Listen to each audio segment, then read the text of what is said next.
जगह जो है पुराना गांव गड़ी मेंढू, दिल्ली 53, खसरा नंबर 77 है।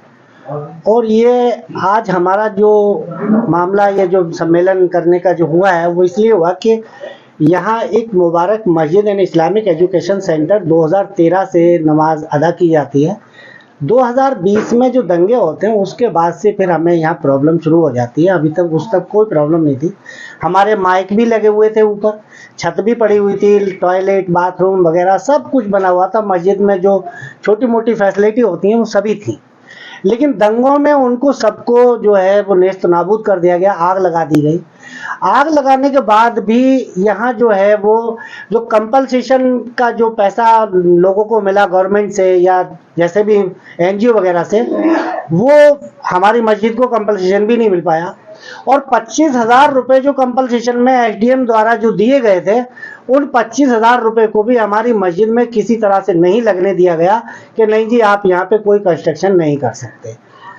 और यहाँ हमने कहा कंस्ट्रक्शन नहीं कर सकते, लेकिन हम कम से कम टॉयलेट के या इसके बाथरूम के गेट वगैरह लगा सकते हैं। या हमारी छत जो है बिल्कुल तोड़ दी है, और इस छत में खुली धूप में बारिश में 3 साल से हम बारिश को झेल रहे हैं, धूप को झेल रहे हैं, हवा को झेल रहे हैं, क्योंकि हमारे ऊपर छत नहीं है।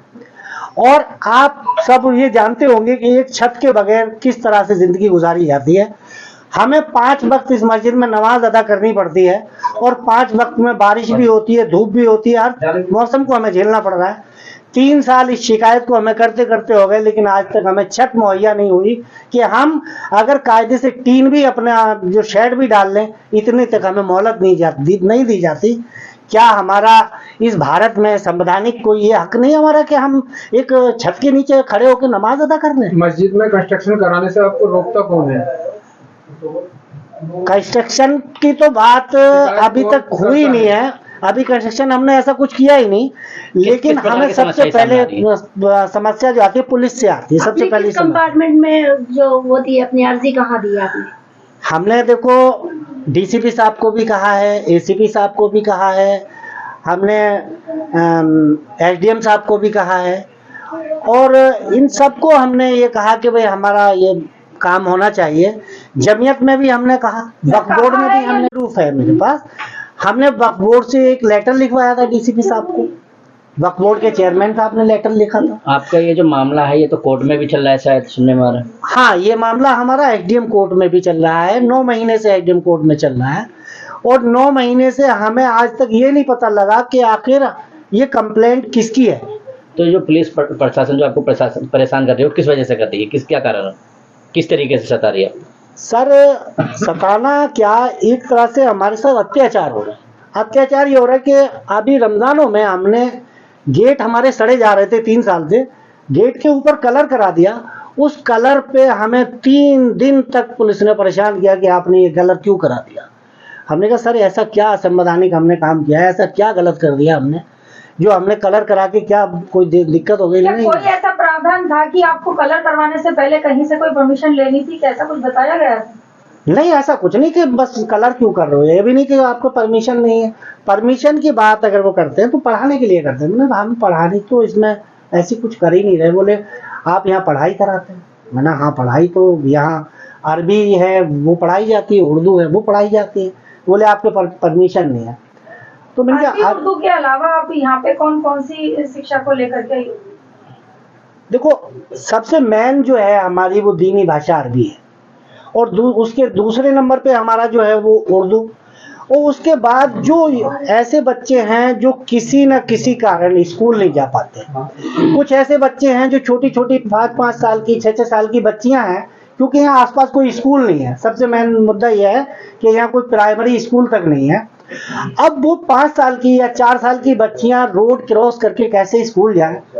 तो हम उनको अरबी और उर्दू के साथ साथ हिंदी, इंग्लिश और मैथ की शिक्षा भी हमारे जो टीचर हैं मुफ्त में प्रोवाइड कराते हैं। उनका कोई पैसा नहीं लिया जाता। मस्जिद कमेटी उसका जिम्मा उठाती है कि कोई बात नहीं, अगर किसी बच्चे पे किताब कापी नहीं है उसके लिए भी हम कोशिश करते हैं। नमाज को लेकर क्या परेशानी आती है? नहीं, नमाज को परेशानी शुरुआत में आई थी, बहरहाल अब नमाज के लिए कोई परेशानी नहीं है।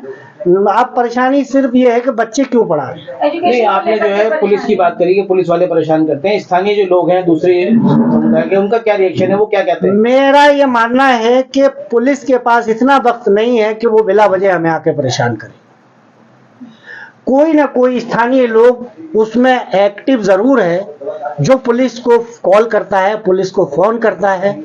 पुलिस इतनी फ्री नहीं है कि जो मुबारक मस्जिद के लिए बैठी रहे। क्या अभी तक किसी भी कॉल का खुलासा नहीं हो पाया? नहीं, अभी तक हमें ना पुलिस ने बताया है, हमें एसडीएम साहब ने भी ये नहीं बताया। कि हम सिर्फ ये चाहते हैं कि हमें यहाँ जीने दिया जाए। हमारे यहाँ 50-55 परिवार रहते हैं, आखिर इनके बच्चे कहाँ उर्दू की या अरबी की तालीम लेने जाएं, कहाँ ये लोग नमाज पढ़ने जाएं, कहाँ कैसे जाएं, जबकि ये जमीन जो है हमारी पुश्तैनी नहीं है। ये जमीन भी इन्हीं स्थानीय लोगों ने हमको पैसे लेकर बेची हुई है। ऐसा नहीं है कि हमने कोई जमीन डीडीए पे कब्जा किया हुआ है। पर्सनली तौर पे खरीदी हुई है? हाँ, सब जीपीए के आधार पे हमने जो है सब, मस्जिद की जमीन भी हमारे पास खरीदी हुई है। बस्ती कब से कब तक बनी हुई? ये बस्ती का इतिहास तो लगभग लोग 300 साल पुराना बताते हैं कि ये गांव जो है 300 साल पुराना गांव है। लेकिन ये गांव बाकी में ऐसा है कि अंग्रेजों के दौर से भी ये गांव था और आज भी गांव है। यूनुस साहब, हाई कोर्ट का क्या मामला? हाई कोर्ट को बता दिए, कब की डेट है आपकी, क्या चीज है? हाई कोर्ट की डेट हमारी जो है वो अगस्त में है। हिस्ट्री है इसका, क्या चीज है? हमारी तरफ ये जो गांव का डीडीए का और इनका जो केस चल रहा था, डीडीए का और गांव की कमेटी का, उसमें 19 जुलाई की डेट है। 19 जुलाई का जो है फैसला उसमें क्या आता है। गांव में लगभग 300, 350, 400 मकान हैं और आप देखेंगे कि सब छत पड़े हुए हैं, पक्के बने हुए हैं और लगभग 450 से ज्यादा फैमिलीज यहाँ रहती है और सभी के पक्के मकान हैं, लेंटर भी है, 2-2 मंजिल भी हैं, सब बने हुए हैं। सब सिर्फ आपकी मस्जिद को रोका जा रहा है? सिर्फ मस्जिद के लिए जी। लास्ट सवाल है जी, आपके क्षेत्र में पार्षद भी होगा, एमएलए भी होगा जी। क्या कभी उनसे आपने मदद ली?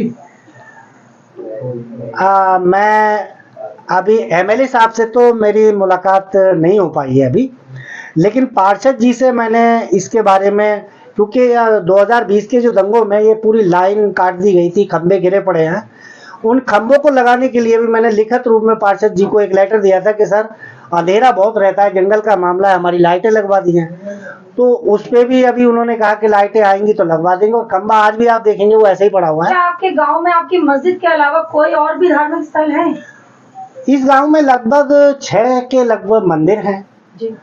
और कुछ आश्रम है और कुछ गौशालाएं भी हैं। जी गौशालाएं भी हैं। गौशालाएं तो लगभग 70-80 हैं।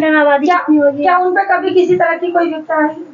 नहीं, अब मुझे तो नहीं लगता कि उन पर कोई विपदा है, क्योंकि आज भी सारे सिर्फ आपकी चीजें मस्जिद को ही लेकर के मस्जिद को इशू रहता है कि मस्जिद में पढ़ाई भी नहीं क्या आपने होगी। मॉनिटरिंग जो है अल्पसंख्यक आयोग माइनॉरिटी कमीशन में माइनॉरिटी कमीशन में हमें सबसे पहली बात तो कि इस दंगों की रिपोर्ट जो है माइनॉरिटी कमीशन ने, इस गांव का भी उसमें जिक्र है उस रिपोर्ट में, इस मस्जिद का भी माइनॉरिटी कमीशन की रिपोर्ट में जिक्र है जो 2020 के जो दंगे हुए थे, क्योंकि माइनॉरिटी कमीशन ने एक रिपोर्ट अलग से अपनी पेश की थी, उसमें इसका भी नाम है, जिक्र है। हमारी हर एफआईआर में इस मस्जिद का जिक्र है। जी सर। हमने अभी फिर दोबारा से माइनॉरिटी कमीशन के जो चेयरमैन हैं उनसे अपनी कमेटी के साथ मुलाकात की। उन्होंने हमें आश्वासन दिया कि हम प्रशासन से बात करेंगे, आपके साथ अगर कुछ अन्याय हो रहा है तो हम उसके लिए आवाज उठाएंगे, तुम्हारे साथ खड़े हैं हम, और आगे हम इस पे जो है अभी हमारी फिर कुछ ही दिन पहले इस पे ये जो बात, समस्याएं आ रही है लगभग सर हमें 2020 से आ रही 2020 से आ रही। इस मामले में डीसीपी से भी कोई मुलाकात हुई? डीसीपी को हमने लिखित में 2-3 बार कंप्लेंट दी है कि हमें इस तरह की प्रॉब्लम यहाँ आ रही है। मुलाकात नहीं हो पाई। मुलाकात के लिए हमने समय मांगा था लेकिन वो समय हमें मिल नहीं पाया। डीसीपी साहब ने